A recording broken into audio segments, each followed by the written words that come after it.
மகாராஜா, நான் உங்கள் அரசில் மிகவும் விசுவாசமான வேலைக்காரன். எனக்கும் தெனாலிராமனைப் போல மரியாதை கிடைக்க வேண்டும் என்றார். அதை கேட்டு மகிழ்ந்த ராஜா அவரை சோதிக்க முடிவு செய்தார். ஒரு மூடப்பட்ட கடிதத்தை முடித்திருத்துபவரிடம் கொடுத்து, இந்த கடிதத்தை அரச கருவூலத்தில் கொடுத்துவிட்டு வா என்றார்.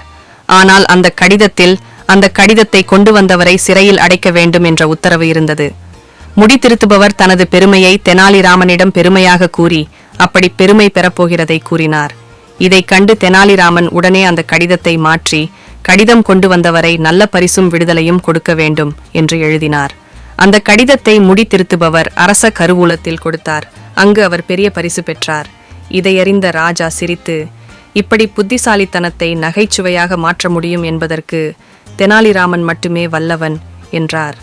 இந்த கதை தெனாலிராமனின் அறிவும் நகைச்சுவையுடனான திட்டவட்டமாக பிரச்சினைகளை சமாளிக்கும் திறனையும் காட்டுகிறது.